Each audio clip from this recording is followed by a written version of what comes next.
Hello and welcome to the International Student Experience, a Swansea University podcast dedicated to showcasing the stories of students from around the world who've chosen to come and study in the UK. I'll be your host, Dav Turner, and in today's episode, I'm very excited to welcome Rewa Gupta, who's here to share her journey from India to Dubai to the UK to study a degree in psychology. Thank you for joining us today, Rewa. Thank you for having me. Could you start by telling us a little bit about yourself and what your journey was like from India to Dubai and then to Swansea? I was only born in India and I was very young when I moved to Dubai, so I have no memories of India as such. I've been to India a few times during my summer holidays, but I've mostly grown up in Dubai. I've done all of my schooling over there and then I moved to UK for higher education and the university. So it's been quite a journey, but I really like traveling and exploring new places, and I don't really like being stuck in one place. So I've quite enjoyed this, and again, I'll be moving on, shifting for my master's again out of Swansea. So I'm excited for that. Great. How did you find Swansea? How did Swansea end up on your radar? Funny story, actually. It wasn't as straightforward as just picking Swansea. So I was preparing for US first. UK wasn't even on my radar. And I did give a few SATs and I worked hard for US for a while. But then we found out most of my friends started shifting towards UK. And when we compared, we found out that bachelor's is just 3 years in UK, whereas 4 years in US. And a lot of more pros of studying in UK compared to US. So then there was that shift of choosing UK. And then we were just narrowing down universities and I came across Swansea. So one thing, I had been to Swansea 2-3 years before because my aunt stays here. So we have family here. So that's when I came here. But I definitely did not think that I'm going to end up here. So we were here and then I compared my course in Swansea to other universities, and I have a twin sister, so obviously she was looking at her course as well, and both of our courses were ranked really well. And my mum wasn't keen on sending us in different places because she's like, I can't have this headache of coordinating between the two of you in different places. So definitely it was, we have to go into the same university. And both of our courses were ranked really well here, and we were both happy with Swansea. So that's how we selected Swansea as a final option. Obviously, when I came from Dubai to Swansea, Swansea is a much smaller place. So I was like, oh, I don't know how I'm going to fit in here. So my first year, I was on Bay campus itself. I stayed here. And I was in awe when I saw the campus, honestly. I saw the beach right on campus and this was something like, wow, we have a beach on our campus. I told all of my friends back home and wherever they were studying and everyone was like, is it literally on the campus? And I was like, right on the campus. So I think that was a wonderful thing. Like we were both like, wow, a beach. So we were very happy when we came to Bay campus. I had very good flatmates in my second year. So we bonded really well and we started exploring Swansea a bit more, started exploring places in UK, went to Cardiff, went around and we were like, oh yeah, this is better. University is definitely getting better. And third year would be the best year, honestly, because this is when I felt like, oh, now I'm completely living my university life. A lot of societies opened up, everything opened up. Third year, we kind of went back to normal. I think none of my years looked the same. Every year was something different. So that was nice. And third year was also the year when I stayed alone for the first time because growing up, I've always been with my twin sister. So this was the first time when we weren't together because even the 2 years when we stayed on Bay, we were in a twin sharing room. So we were together all the time. So that was a bit of something I learned to cope with as well, living alone. But I had good friends in third year. So it went by really nice. And now that you asked me this, I'm just thinking, wow, time flew 3 years. Yeah, and I graduated yesterday, so... Oh, congrats on graduating. Thank you. Now I don't feel like I'm ready to leave Swansea, honestly. Yeah. You mentioned societies then. Did you join any? Did they help with your, with living here in Swansea? Definitely a lot. So in my second year, when it was a hybrid classes, I was talking to a lot of my course mates and we were just thinking how psychology doesn't have a society. So this was something we felt was missing. And I worked with a few of my other friends and we approached Student Union as well as School of Psychology and asked them that where is the society? Why don't we have one? And they told us there was one, but it was shut down due to COVID. Then throughout the summer, I worked with some of the professors in the department, and we restarted our psychology society. And this year I served as the president of the psychology society. So my first society I joined, I joined as a president. I didn't really join societies in my first and second year, but I did go along with badminton society to play sports on campus. And I attended a few of Indian society events. So definitely I think society may help me make more friends, meet new people. And yes, third year was a whole different thing about being in a society, being a president. I did do a lot of things and met a lot of people who I didn't even know were in my course. Because in my second year, I was like, when I graduate, I'm not even going to know anyone. But in my third year, yesterday when I was graduating, I was like, oh, I know this person, I know this person. So I think being in a society definitely made a lot of difference.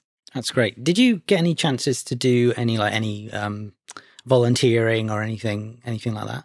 Yeah, so volunteering also, I should have spoken about that sooner. So in my first year, so there's Discovery that is on both Singleton and Bay campus. I think their main office is on Singleton, but they run events on both the campus and outside. So Discovery was a the volunteering that I found via Facebook in my first year. And I was like, oh, they are a part of Swansea University. So let me just join and see what it is like. So in my first year, I did a lot of projects with Discovery, but I did them online. So one of the projects that I was working in was kind of like a building blocks. So if this would have been run in real life, I think we would be working with younger children and doing the activities. But since we were doing it online, we basically were making stuff out of Legos and then clicking a picture and posting what we were building, as well as instructions to how we were building. So this would then go on to younger children and they could follow our steps and do the same way. So kind of an activity to keep kids involved. This was one of the projects I worked in my first year. And I was quite shocked about how active Discovery was even doing it online, because when I was doing it at my home, I thought, oh, I'll just join as a volunteer, but I probably wouldn't have to do much. But it was not like that. It was they were very active. We had meetings every week whenever we were free. We had some coffee conversations where you don't have to be formal, just meeting new people, talking to them. So did that in my first year, and that definitely helped when I was in my second year as well, because I met a few familiar faces and I was like, oh yeah, we were in Discovery together. So that helped as well. And then in my second year, I became a project coordinator with Discovery.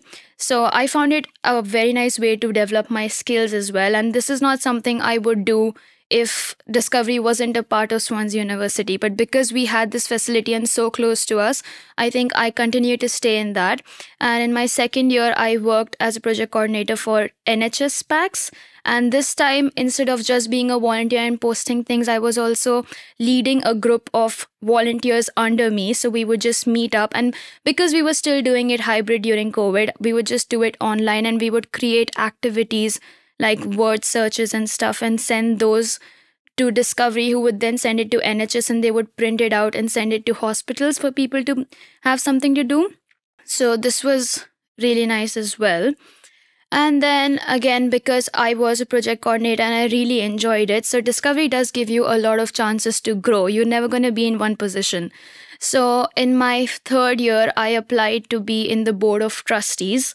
Now, this was something when I had the opportunity to be on a board of trustees, I was like, wow, this sounds super fancy. And I told my friends and they're like, wow, isn't trustee like a big thing? And I was like, yeah, it does sound. And to be honest, it's not an opportunity that many students get in other universities because it just doesn't happen. Because when you say trustee, they kind of expect you to be somewhere in your mid-30s and have that experience, know your numbers and everything. But with Discovery, when I applied and I got in as trustee, I think that has been an excellent experience for me as well. I got to learn about the finances of the organization, which I didn't know. I didn't know so many things when I attended the board of trustees meeting. I was like, oh, this is where the finances come in. This is how people learn and this is how the organization works. So I think, yeah, Discovery has been a big part of my journey at Swansea University. I've been with it 3 years and I'm going to stay there 1 more year now. So definitely, volunteering has helped a lot. Amazing. So you've been president of the Psychology Society, you're trustee for Discovery, studying as well. Did you ever find any time to do any part-time work or earn any money to sort of keep you ticking over here? Well, if I add something more now, it's going to sound like I'm flexing over here. But I did work as a student ambassador also from my second year. And I think this is, again, a great opportunity that I had. Because definitely they pay you for your work. So it's a great part-time job students can do on campus. You don't have to go out of your way to do it. And it's really flexible, works around your timetable. And for me personally, I've felt that at any time when I said, oh, I can't do this project or something, the whole students ambassador team has been so understanding. They've never pressurized like, no, you committed, so you have to do this. It's never been like that, because there have been instances where I did cancel at last moment saying, oh, I'm sorry, I can't come down.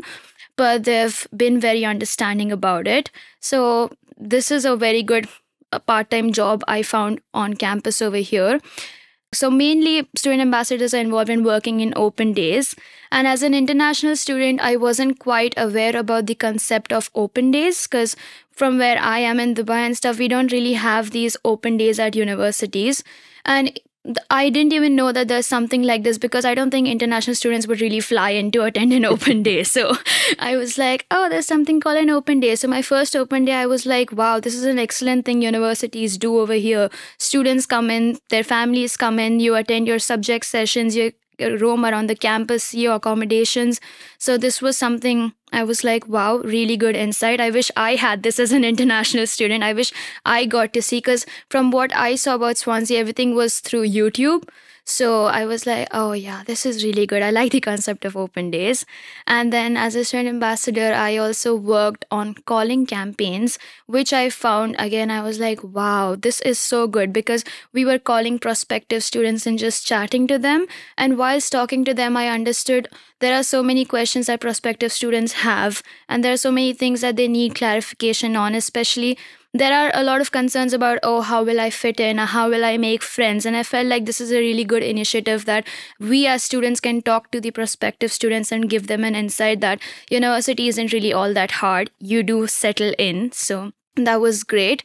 And I think this podcast I'm doing now, another opportunity. So, and I think one of the biggest highlights of my year would be when we attended the Diwali festival at Cardiff with the Cardiff government.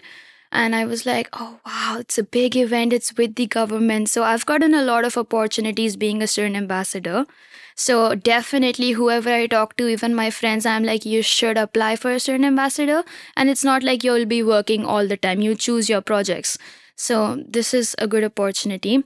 I've never done part-time in my life until I came to Swansea. So this is something I really enjoyed studying abroad, is because we didn't have so many part-time opportunities in Dubai and India. You won't see students working in cafes as often. And if you do, I think there's kind of this judgment or prejudice that, oh, because they are poor, they are working, or they have to do it for themselves.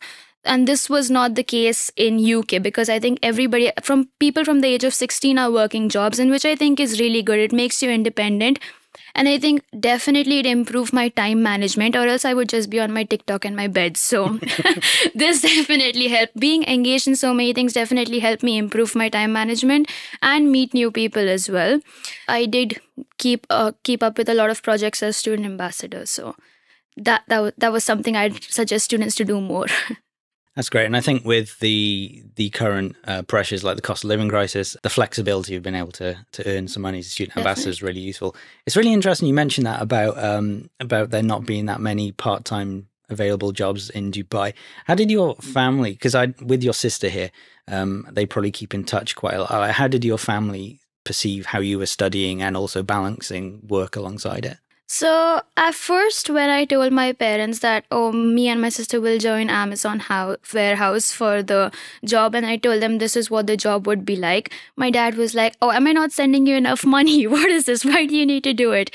And I was like, no, it's not about that. But I just see people around me doing jobs, and I feel like it makes you more independent, and I feel like they have things to do, whereas I'm just sitting in my room.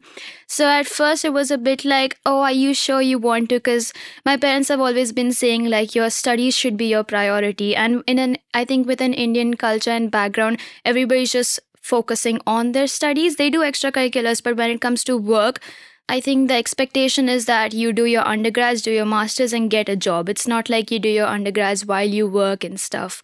So I think the emphasis initially was like, no, just study. And my parents were a little bit critical. They were like, this shouldn't affect your studies. If you feel like you can manage it, you should do it. So they've always been flexible, and they've always said, do what makes you comfortable. And if you feel you can do it, you should do it. So I had to do a little bit of convincing about Amazon warehouse, but like for student ambassador, they were fine. They were like, yeah, this is a good opportunity for you to grow as well. But yeah, I think a lot of our perceptions have changed after being here and when we tell them about how life is here. So it's a growth opportunity, not just for us, but for our families as well. Amazing. So Dubai and Swansea, very different places. Weather aside, what were the biggest cultural differences you noticed coming from Dubai to Swansea? Well, lots of, honestly, some good, some bad. But like I always tell my friends, and most of us international students feel this big difference is that, especially in Dubai, everything is open 24/7 almost. There are lots of food places, there are big malls. And every weekend, like when I was in high school, my weekends were like going to the mall, going shopping, going for movies. And during the weekdays also, because I'm a big foodie and my family is a foodie as well. So you'll see us going out for dinners very frequently during the weekdays as well. And I've never really struggled with what I want to eat and stuff in Dubai. But when I came here, I think the biggest shock was everything closing at 4 or 5 p.m. And I'm like, oh, so what do people do now? What do you want me to do? Everything. The only things that are open are the pubs and the clubs. And I was like, oh, I don't want to go out clubbing. I just want to go for a coffee. Where can I go now? So I think that was a big culture shock. And a lot of us were like, oh, this is so boring. There is nothing to do here. But I think we all kind of got over that as well, because then we realized, oh, we could just go out during the day and just spend time with our friends in the flat and do other things as well. I think Swansea is also changing because there is one coffee shop that has been open and run by a student, a Swansea University student.